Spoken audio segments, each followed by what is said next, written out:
दोस्तों आज की इस वीडियो बात करेंगे लिक्विडिटी के बारे में। अगर आपने कॉन्सेप्ट को समझ लिया तो आप अच्छे ट्रेड ले सकते हैं और जो स्मार्ट मनी है उनके साथ ट्रेड कर सकते हैं।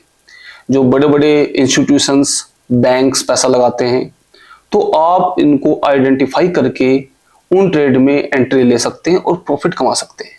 चलिए समझते हैं कि लिक्विडिटी क्या होता है और इसको कैसे फाइंड करते हैं और कहां पर इस चीज को यूज करके आप ट्रेड ले सकते हैं। तो टॉपिक है आज का हमारा, लिक्विडिटी क्या होता है। लिक्विडिटी मतलब पैसा, सिंपल सी बात है। लिक्विडिटी मतलब पैसा, यानी सेल ऑर्डर और बाय ऑर्डर कहां पर पड़े हुए हैं। सेल ऑर्डर और बाय ऑर्डर का यूज करके ही जो बड़े प्लेयर होते हैं, जिनके पास बड़ा पैसा होता है, वो बड़ी पोजीशन बनाते हैं और फिर मार्केट को, जैसे कि उनको अगर मार्केट को नीचे गिराना है तो नीचे गिरा देते हैं, अगर मार्केट को ऊपर ले जाना है तो ऊपर ले जाते हैं। तो चार्ट से समझते हैं कि लिक्विडिटी कैसे फाइंड आउट की जाती है और इसका यूज करके आप ट्रेड कैसे ले सकते हैं। क्या आप कभी स्टॉप लॉस जाने के बाद मार्केट उसी डायरेक्शन में मूव करता है, उसको भी समझेंगे। ये चार्ट है जी गोल्ड का, 4 घंटे का टाइम फ्रेम है। ठीक है जी, 4 घंटे का टाइम फ्रेम है। नीचे हम एग्जांपल के लिए एक सपोर्ट क्रिएट कर लेते हैं। ये है जी एक सपोर्ट, ये है एक रेजिस्टेंस, इस पे सपोर्ट लिख लेते हैं। लिक्विडिटी दो टाइप की होती है। एक होती है एक्सटर्नल लिक्विडिटी, जो आपके सपोर्ट या रेजिस्टेंस के पास मिलेगी। एक होती है इंटरनल लिक्विडिटी, जो ये है। जो एक्सटर्नल लिक्विडिटी है उसी का ज्यादा यूज करते हैं बड़े प्लेयर। तो मान लीजिए एग्जांपल के लिए रेजिस्टेंस के पास प्राइस पहुंचता है और आप यहां पर एक शॉर्ट पोजीशन ले लेते हैं। आपको लगा कि प्राइस यहां से नीचे जा सकता है, आपने अपनी शॉर्ट पोजीशन एक्टिवेट कर दी और आपने स्टॉप लॉस लगा दिया ऊपर का।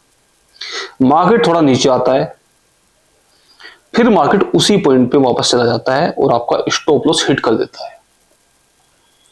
इसी को बोलते हैं स्टॉप लॉस हंटिंग या लिक्विडिटी स्वीप भी आप बोल सकते हैं।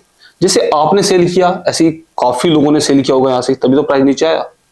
तो जैसे आपका स्टॉप लॉस गया, ऐसे ही उन लोगों का स्टॉप लॉस गया होगा।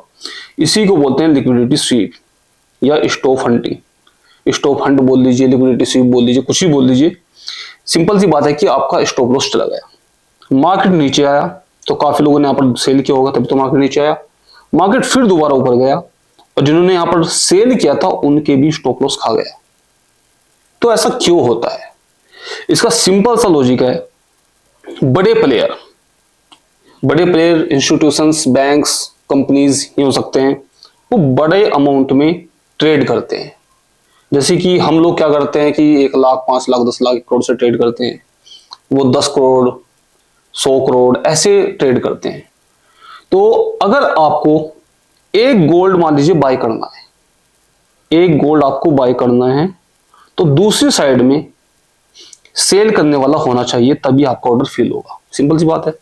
अगर आपको एक गोल्ड सेल करना है तो दूसरी साइड में बाय करने वाला होना चाहिए, तभी आपका ऑर्डर फिल होगा। तो ऐसे ही एक मार्केट चलती है। तो बड़े प्लेयर को अपनी पोजीशन बनाने के लिए वो क्या करते हैं, फेक ब्रेकआउट दिखाएंगे, यानी लिक्विडिटी वहां पर इकट्ठी करेंगे। पहले वो लिक्विडिटी यहाँ पर इकट्ठी, देखो यहाँ पर प्राइस को नीचे मूव कराया तो काफी लोगों ने यहाँ पर सेल किया, आपने भी सेल किया एग्जांपल के लिए।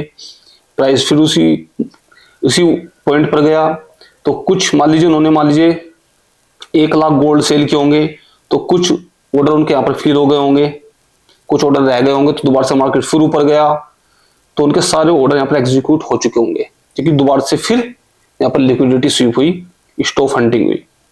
तो फिर उसके बाद मार्केट नीचे गिरा। तो बड़े प्लेयर ऐसे पोजीशन बनाते हैं, जो रिटेल होते हैं, रिटेल ट्रेडर होते हैं, उनके स्टॉप लॉस को हिट कराते हैं।